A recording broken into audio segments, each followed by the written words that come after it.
Eto na mga kabasketball, Coach Tim Cone binanggit yung tatlong players na posibleng mapalitan sa ating Gilas Pilipinas. At pag-usapan na rin natin etong mga naging dahilan kung bakit nga ba unti-unti na namang bumababa etong performance na itong ating pambatong si Kai Sotto.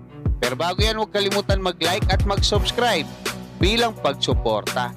Dito nga sa pinakabagong statement ni Coach Tim Cone sa Inquirer.net sa panulat ni Denison Ray Dalupa, sinabi niya nga na walang players dito sa ating Gilas Pilipinas ang hindi pwedeng palitan mga kabasketball, gaya ng mga basketball teams sa iba't ibang mga liga. Ayon pa sa kanya mga kabasketball, alam niya na itong si Chris Newsome ay 33 na ngayon, no? Magti-37 na yan kung aabot siya, no? Diyan sa Gilas, diyan sa 4 na taon na kumbaga na programa nila. Ito namang si Junmar Fajardo mga kabasketball, magiging 38 na siya diyan sa loob ng 4 na taon na yan. At sinasabi nga ni Coach Tim Cone na syempre titingnan niya kung during that time, kumbaga 37 na si Junmar, 36, baka kasi hindi na siya ganoon kalakas. Ganon din si Chris Newsome at maging etong si Justin Brownlee na magti-36 na ngayon. Siyempre 4 na taon, 40 na yan mga kabasketball kung aabot din siya doon nga sa 4 na taon na programa dyan sa World Cup ng ating Gilas Pilipinas. Pero hopefully, lalo na yung mga injuries, no, pagka nagkakaedad, medyo mabigat yan mga kabasketball. Ang sinasabi lang ni Coach Tim Cone dito, bagaman na hindi pa siya nagdidesisyon sa ngayon, reality yan mga kabasketball eh. Aware siya dyan. Yun nga lang, syempre, hindi naman siya kumbaga magdidesisyon ngayon na nandiyan pa si Justin Brownlee at maganda pa yung nilalaro nila Junmar Fajardo, 'di ba? Nila Chris Newsome. Pero ganoon talaga, may mga players na tumatanda, pinapalitan, may mga players na nasasaktan, 'di ba? Yung mga next man up na yung nangyayari mga kabasketball, gaya ng mga kupunan dyan sa Barangay Ginebra, San Miguel, TNT. Yan yung mga sinasabi ito nga si Coach Tim Cone. At malay mo raw, magkaroon tayo ng 7-footer galing sa Amerika, no? Most likely, Phil-Am yung tinutukoy niya rito, napapalit kay Junmar Fajardo.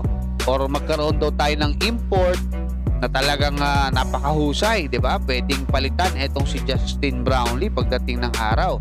Especially kung mai-injured siya. Pero sana, hopefully, wag naman. So, yun yung sinasabi ni Coach Tim Cone, mga kabasketball. Ang ibig sabihin yan, kung sino yung nandiyan ngayon sa ating national team, syempre, suportahan natin. Lalo na nakita natin, maganda naman yung itinatakbo. Patungkol naman dito sa ating pambatong si Kai Sotto, mga kabasketball, unti-unting bumababa etong kanyang performance diyan nga sa Japan B-League. Sa katunayan mga kabasketball, naibalita na natin nung nakaraan, no, nag-average na siya ng 20 points at 10 rebounds per game. Pero ngayon mga kabasketball, dito sa huling 3 laro niya, ano na lang, kumbaga bumaba ng bumaba. Yung puntos niya, 17 points, 13 points, 7 points. Yung rebound niya mga kabasketball, 6 na lang. Tas yung huli, 2 rebounds na lang mga kabasketball. Ano ba nangyari? Ang unang dahilan na nakikita ko dyan mga kabasketball, yung problema niya na noon, no, yung foul trouble. Kasi nga 4 itong huling game niya. Tapos 3 nung nakaraan. So yan yung naglilimit din sa kanya. Yung playing time niya, ayan, no, 20 minutes na lang. Itong huli 16 minutes na lang.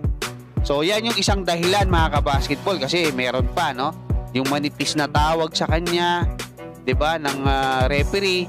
Tapos ang isa pang nakikita kong dahilan mga kabasketball, kumbaga ano na siya, scouted na siya. Kumbaga talagang pinupuntirya na siya sa depensa, sa opensa ng mga kalaban. So kasi alam naman natin, pagka nakikita nila na ikaw yung isa sa mga main player ng koponan, ikaw talaga ang pagtutuunan nila ng pansin, ng depensa, 'di ba, ng opensa. At yun nga, napupunta sa foul trouble etong ating pambatong si Kai Sotto. Hopefully, kumbaga makabawi uli siya, no? Kasi nagawa niya na yan nung nakaraan. Siguro may mga panahon din na off night siya. Pero ang tabayanan natin mga kabasketball. Hanggang dyan lang muna. Maraming salamat at God bless sa inyo lahat.